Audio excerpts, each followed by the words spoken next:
ಅಮೆರಿಕಕ್ಕೆ ತೆರಳಿದ್ರು.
ಓಕೆ.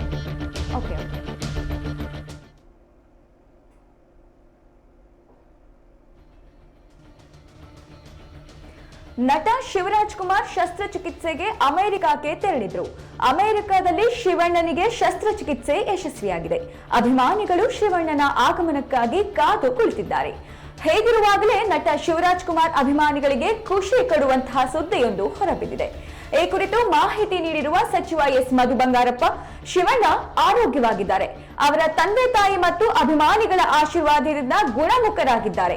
ಅವರು ಇನ್ನು ಮುಂದಿನ 10 ದಿನಗಳಲ್ಲಿ ಬೆಂಗಳೂರಿಗೆ ಆಗಮಿಸಲಿದ್ದಾರೆ ಎಂದು ಮಾಧ್ಯಮಗಳಿಗೆ ಪ್ರತಿಕ್ರಿಯೆಯನ್ನ ನೀಡಿದರು.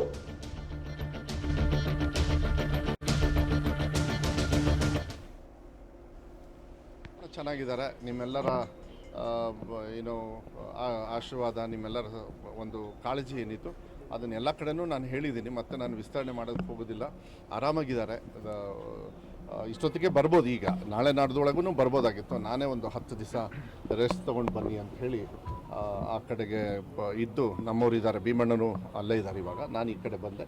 ಚೆನ್ನಾಗಿದ್ದಾರೆ. ಈಗ ಕಂಪ್ಲೀಟ್ಲಿ ಗುಣಮುಖರಾಗಿ ಅವ್ರಿಗೆ ಯಾವುದೇ ಥರದ ತೊಂದರೆ ಇಲ್ಲ, ನಾರ್ಮಲ್ ಆಗಿದ್ದಾರೆ. ಬಟ್ ಭಾಳ ದೊಡ್ಡ ಮಟ್ಟದ ಒಂದು ಆಪ್ರೇಷನ್ ಅದನ್ನು ಮುಗಿಸಾಯಿತು. ದೇವ್ರ ದಯದಿಂದ ಅವ್ರ ತಂದೆ ತಾಯಿಯವರ ಆಶೀರ್ವಾದ ಮತ್ತು ಅವರ ಅಭಿಮಾನಿ ದೇವರುಗಳು ಏನಿದ್ದಾರೆ ಅವರ ಒಂದು ಆಶೀರ್ವಾದದಿಂದ ಚೆನ್ನಾಗಿದೆ. ಡಂಪಿಂಗ್ ಯಾರ್ಡಿನ ಸಮಸ್ಯೆ ಜಾಸ್ತಿ ಆಗ್ತಿದೆ, ಜೊತೆಗೆ ಅದರಲ್ಲಿ ಇದು ಅಂತರ್ಜಲಕ್ಕೂ ಸೇರ್ತಾ ಇದೆ ಅನ್ನೋದೊಂದು, ಅದನ್ನು ಚರ್ಚೆ ಮಾಡಿಬಿಟ್ಟು ಡಿ ಸಿ ಅವರು ಇದ್ದಾರೆ, ಇಲ್ಲೇ ಇದ್ದಾರೆ. ಈ ಕಾರ್ಯಕ್ರಮ ಮುಗಿದಿದ್ದಂಗೆ ಮಾಡಿ ಅಂದರೆ ಮುಂದಿನ ದಿನಗಳಲ್ಲಿ ಚೆನ್ನಾಗಿದ್ದಾರೆ. ನಿಮ್ಮೆಲ್ಲರ ಆಶೀರ್ವಾದ, ನಿಮ್ಮೆಲ್ಲರ ಒಂದು ಕಾಳಜಿ ಏನಿತ್ತು ಅದನ್ನೆಲ್ಲ ಕಡೆನೂ ನಾನು ಹೇಳಿದ್ದೀನಿ. ಮತ್ತೆ ನಾನು ವಿಸ್ತರಣೆ ಮಾಡೋದಕ್ಕೆ ಹೋಗೋದಿಲ್ಲ. ಆರಾಮಾಗಿದ್ದಾರೆ. ಇಷ್ಟೊತ್ತಿಗೆ ಬರ್ಬೋದು, ಈಗ ನಾಳೆ ನಾಡ್ದೊಳಗೂ ಬರ್ಬೋದಾಗಿತ್ತು. ನಾನೇ ಒಂದು 10 ದಿವಸ ರೆಸ್ಟ್ ತೊಗೊಂಡು ಬನ್ನಿ ಅಂತ ಹೇಳಿ ಆ ಕಡೆಗೆ ಇದ್ದು, ನಮ್ಮವರಿದ್ದಾರೆ, ಭೀಮಣ್ಣನು ಅಲ್ಲೇ ಇದ್ದಾರೆ. ಇವಾಗ ನಾನು ಈ ಕಡೆ ಬಂದೆ. ಚೆನ್ನಾಗಿದ್ದಾರೆ. ಈಗ ಕಂಪ್ಲೀಟ್ಲಿ ಗುಣಮುಖರಾಗಿ ಅವ್ರಿಗೆ ಯಾವುದೇ ಥರದ ತೊಂದರೆ ಇಲ್ಲ, ನಾರ್ಮಲ್ ಆಗಿದ್ದಾರೆ. ಬಟ್ ಭಾಳ ದೊಡ್ಡ ಮಟ್ಟದ ಒಂದು ಆಪ್ರೇಷನ್ ಅದನ್ನು ಮುಗಿಸಾಯಿತು. ದೇವ್ರ ದಯದಿಂದ ಅವ್ರ ತಂದೆ ತಾಯಿಯವರ ಆಶೀರ್ವಾದ ಮತ್ತು ಅವರ ಅಭಿಮಾನಿ ದೇವರುಗಳು ಏನಿದ್ದಾರೆ ಅವರ ಒಂದು ಆಶೀರ್ವಾದದಿಂದ ಚೆನ್ನಾಗಿದೆ. ಡಂಪಿಂಗ್ ಯಾರ್ಡಿನ ಸಮಸ್ಯೆ ಜಾಸ್ತಿ ಆಗ್ತಿದೆ, ಜೊತೆಗೆ ಅದರಲ್ಲಿ ಇದು ಅಂತರ್ಜಲಕ್ಕೂ ಸೇರ್ತಾ ಇದೆ ಅನ್ನೋದೊಂದು, ಅದನ್ನು ಚರ್ಚೆ ಮಾಡಿಬಿಟ್ಟು ಡಿ ಸಿ ಅವರು ಇದ್ದಾರೆ, ಇಲ್ಲೇ ಇದ್ದಾರೆ. ಈ ಕಾರ್ಯಕ್ರಮ ಮುಗಿದಿದ್ದಂಗೆ ಮಾಡಿ ಅಂದರೆ ಮುಂದಿನ ದಿನಗಳಲ್ಲಿ